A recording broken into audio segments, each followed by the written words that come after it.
I've never been to this church before. I actually didn't even know it was here. God spoke to this gentleman in an audible voice, which to the dollar, it was every dollar I needed. God provided for us. And he went his way, and I have never heard from him again. Don't know his name, don't know anything about him.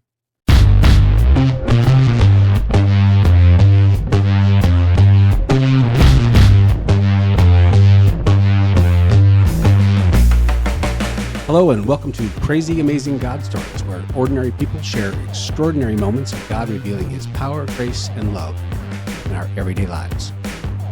Today, we're going to talk about divine provision. This term encompasses the belief that God, the ultimate source of all things, will faithfully meet the needs of his children, including their financial needs.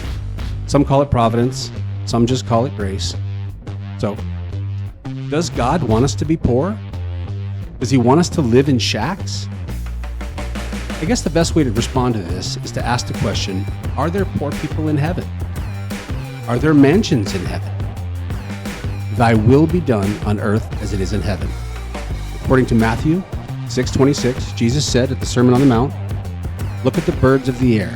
They do not sow or reap or store away in barns. And yet your heavenly Father feeds them. Are you not much more valuable than they?" This divine provision is available to anyone who follows and believes, and some who are still trying to figure it out.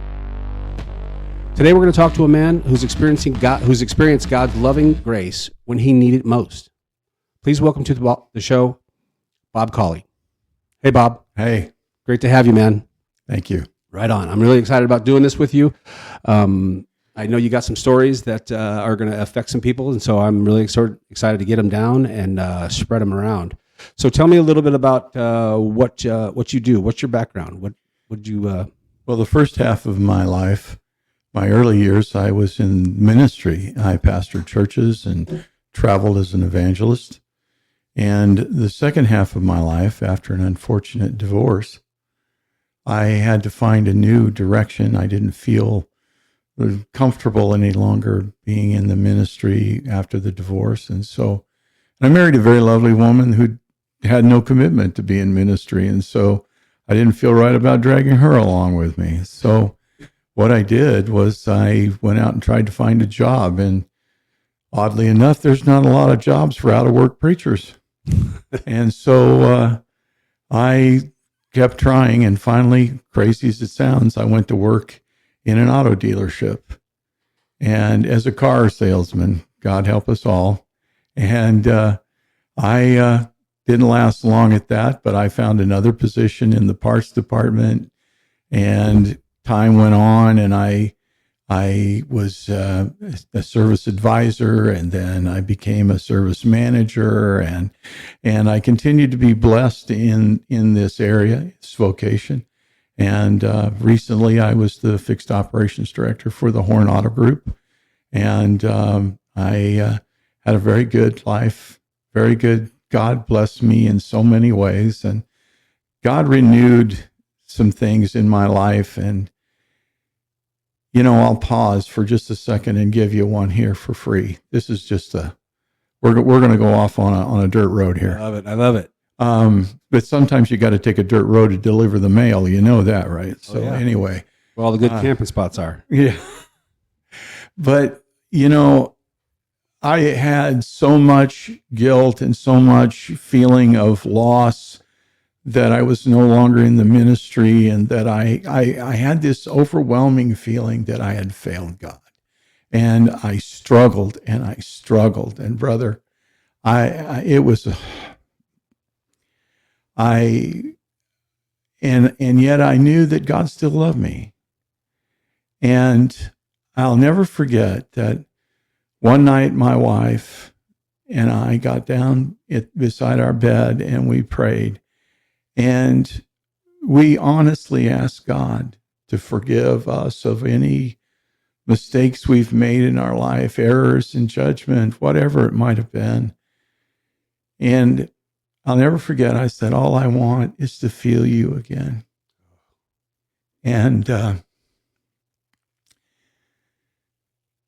it seems like things began to turn around right there. And I had my pastor over for dinner, and as crazy as this sounds, I looked at him and I said, Pastor, remember the children of Israel when God gave Moses the 10 Commandments? Moses was excited and said, "Come on, everybody, let's go up the mountain and let's commune with God." And the people looked at him and goes, "No, you go on up there yourself. And you come back and tell us what he says. That sounds better to us," because there was thunder and lightning and all this thing. Well, I looked at my pastor and I said, "Honestly, sir, I don't know how to get started again. So, like the children of Israel, you're going to be my Moses. And I'm going to trust you. And when you believe that I'm ready and I'm prepared and there's a place for me to work, let me know and I'll step in." And not long after that, he said, "I need a Royal Ranger commander in my pioneer group," which is a bunch of kids, 12, 13 years old. And so I started leading that.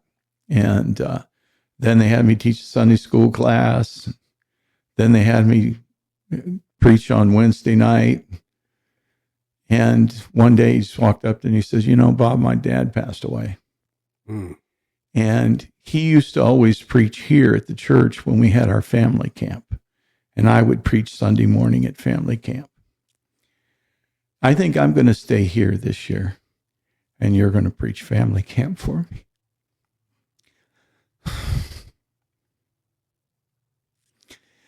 I don't know that he will ever realize what that meant to me. And I think I was more afraid and more filled with questions and not sure than the very first time I ever stood in a pulpit, maybe. And we went to family camp, and I got up on Sunday morning and I preached a sermon, and I realized that I was preaching to my family because they had accepted me and they loved me. And they came to me and supported me afterwards. And from that time on, I was a regular speaker at church again, and I was ministering. So God brought you right back in. He just said, "Come on," and opened the door for you and brought you right in. Yeah, and I just want you to know that it made me understand what it means to be redeemed. What it means for God to take who you are today and make you a new creature.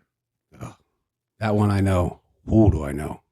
And I've never been more humble in my life. Oh gosh, I'm sorry. I've never been so humble in my life, and I've never been so blessed in my life at the same time. And the years I had with that man in that church brought me full circle and brought me back into a place where I could serve again. And I knew in my heart I was never going to go back into full-time ministry, but my pastor in California, that was my pastor for 17 years, said, "You know what? You have a special calling now.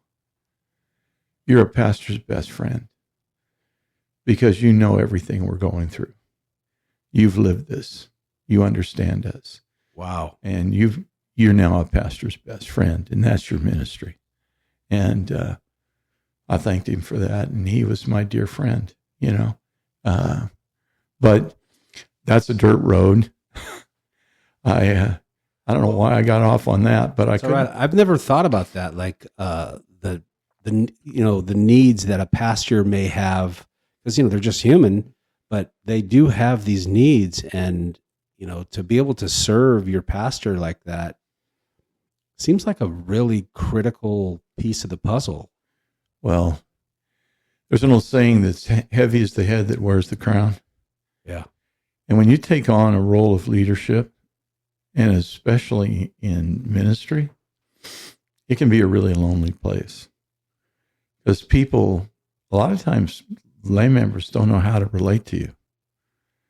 They either expect you to be Jesus and walk on water, or they expect you to be everybody's best buddy and best friend, and or they expect you to. They're not sure what to expect, huh? Yeah. They're not sure how to handle that. I remember when I was young, I was probably in junior high, and my mom had taken us to a church, and she really liked the pastor, and he came over to our house, and I was uncomfortable. I was like, well, I got to do everything right. I can't act out or anything like that. And I remember kind of wanting to talk about God topics because he was there, because I thought, well, that's the only thing he would talk about. But he didn't talk about it at all. He wanted to talk about sports and skiing and hunting. And I was like, that's strange for me. I didn't know how to wrap my brain around that. Well, sometimes, you over spiritualize the man that's in the pulpit. Yeah. Because look at the men who are technically ministers in the Bible. Was Moses perfect? No. He killed a man. He was a murderer. Yeah, in rage. And, he didn't get to lead the people into the promised land because he smote the rock when God told him to speak to it, and he disobeyed. He's a human being. He's just like everybody else. Yeah. And, I think that pastors have faults. Pastors have shortcomings. Just like all of us. We're not perfect. None of us are perfect. No. And yet they have had an experience. I believe this is something that folks don't understand. By and large, the majority of the men who stand in a pulpit on Sunday morning are there because they have had a definitive experience with God. And he has spoken to them, maybe not audibly, but he has put something inside them that they have to answer to, that they have been called to something more. And when that happens, they're still the same creature. They're still the same person. They still have the same gifts and the same faults, but they've been asked by God to step up and do something a little bit more. And by doing that, we may not look at it this way all the time, but it's a fact. Whenever you're in front,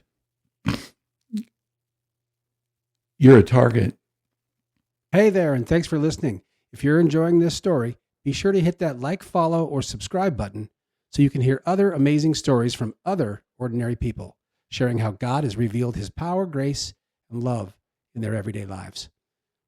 If you know anyone who needs to hear this story, don't hesitate to share it. It could make all the difference to them. Back to the story. Whenever you're in front, you're a target, especially for the enemy. Yeah. If the devil can get to a preacher, get to a pastor, get to an evangelist, get to a televangelist, look what it's done to the church.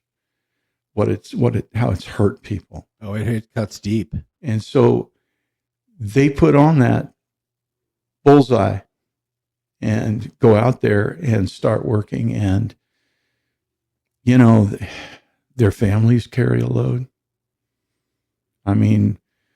If you really want to hear some interesting stories sometime, why don't you try to get a preacher's kid to come on here and talk to you about what it's like being a preacher's kid. Yeah, there's a lot of songs written about that. But yeah, I had that ability to understand when they came to me and talked to me about problems and issues.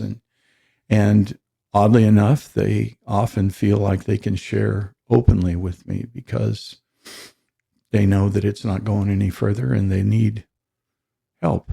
They need somebody to bounce stuff off of once in a while. And so that's kind of been where I'm at ministry-wise. It's an important role. It's a really critical thing that, these guys need somebody. And so if you're able to fill that gap. I try. Excellent. But anyway, that was the dirt road. That's all right. That's all right. We were going to talk about provision. Let's do it. Let's talk about providence.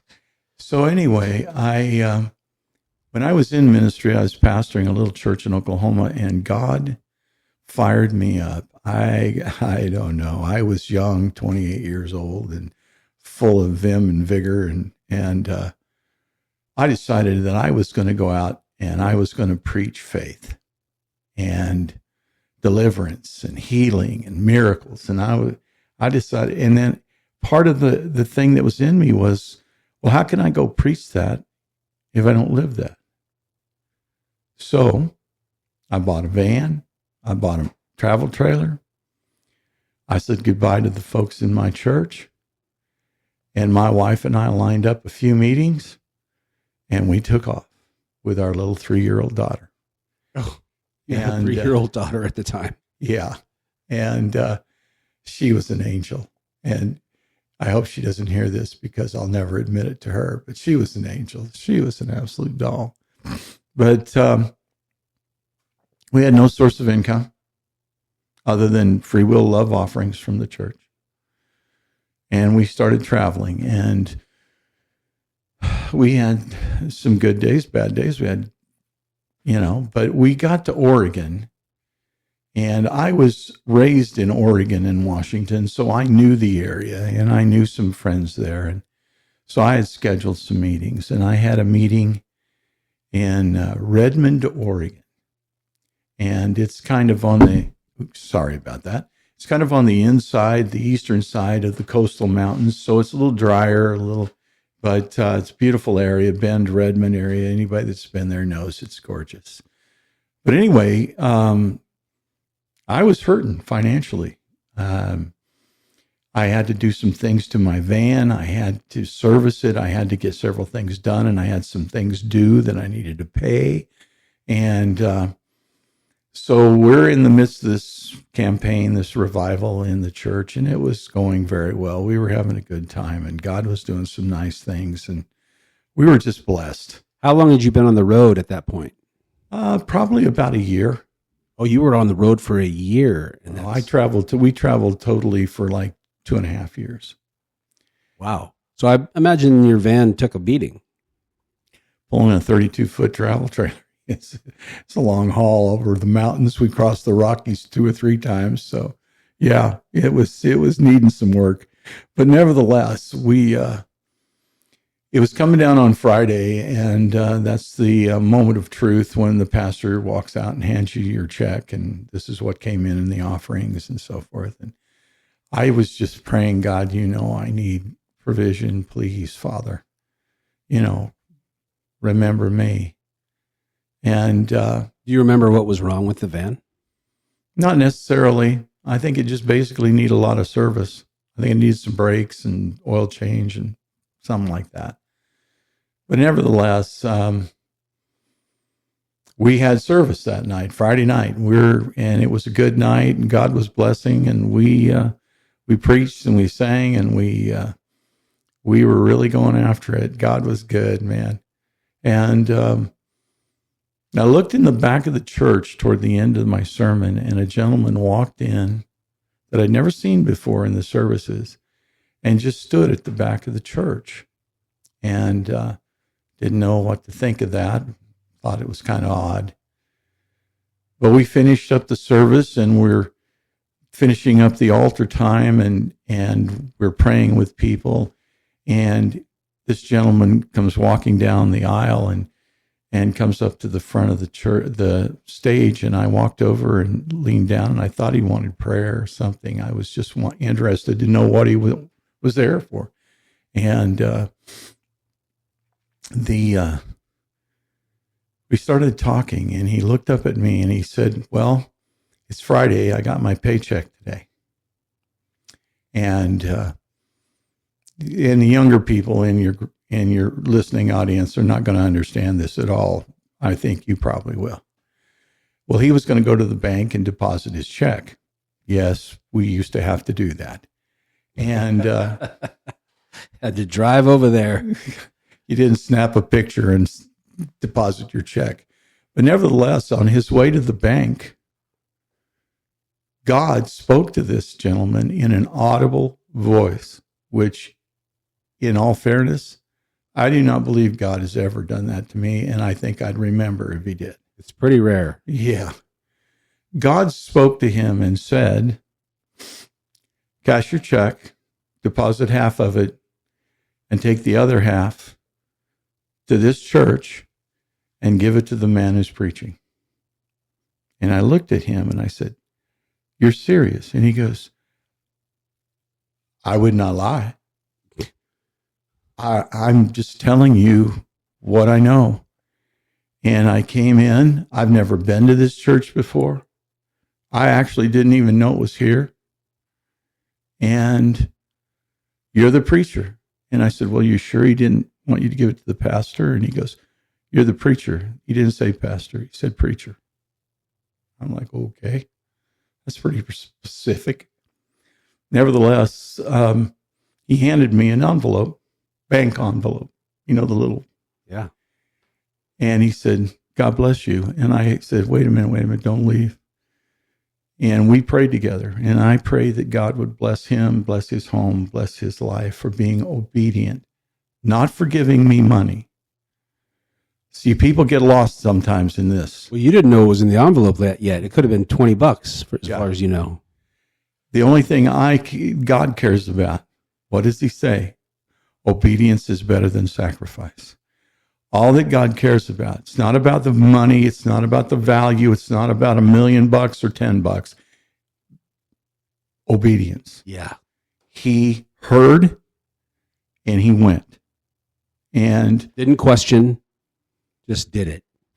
And I thank God for him. I prayed God's blessing on him and his family and his home. Prayed that God would give him favor in all that he touched and bless the work of his hands. And he went his way, and I have never heard from him again. Don't know his name, don't know anything about him. But after the services were done, and after we went out and got in our little motor home, we had our check from the church, and it was very nice. It was very good. But I opened up that envelope, and I took out the cash. And when I counted it out, to the dollar, it was every dollar I needed to get by. For your truck? Yeah. And here's the thing. During all that time that we traveled, we never had a lot. We were never rich. We never had so much money we didn't know what to do with it. We didn't go out and eat every night of the week. But we were good. God said he will give us our needs. So many people get lost in the money. But God took care of us during that time. See, that gentleman that came up and handed me that envelope, you always heard that phrase, you've entertained angels unaware. I don't know if he was really a guy or if he was sent from heaven. I don't have a clue. But as far as I'm concerned, even if he was flesh and blood, he was an angel that brought me an answer. And he was obeying. Yeah. And so when God gives you the opportunity to be the angel, you need to grasp that. You need to grab a hold of it. Oh, yeah. Don't pass that up, right? Yeah, absolutely. Well, Bob, I really thank you for coming, man. You're a very entertaining man, and I can just see how spirituality and Jesus just comes off of you. I mean, since the moment I first met you, I could tell, and that is absolutely the most wonderful thing to experience when you're around someone like that. I got to tell you, the moment I met you, I didn't come up to you because I wasn't just going to breach, the strangerhood, but I could tell immediately, like, this guy, he has the Holy Spirit just dripping off of him. And I love that about you. And every time I see you, I feel that same thing. So if you could right now, you want to give your church a plug, where do you go to church, Bob? Well, my wife and I attend Kingdom Church. It's Lindsay and Warner. It's in a storefront right now. We're a new plant church. We're only 6 years old. And we've got a wonderful pastor, Brian and Lynette Durrett. And they're real people. They're not... I just love that about them, that they are just real people. And we have a great family there. It feels good to be there. it feels good to be around the people. They are welcoming, they're kind, they're loving. That's excellent. So if you're in Gilbert and you live near the Gilbert Warner and Lindsay area, try it out. Kingdom Church. It's a great place to be. Bob, thank you very much. You're welcome. I really appreciate your stories, and you're just a very interesting man to talk to. And I want everybody to remember, you've got to give your testimony. Your testimony might be the key to someone else's prison. So share it, talk about it, give it out. Amen. And thanks for being with us.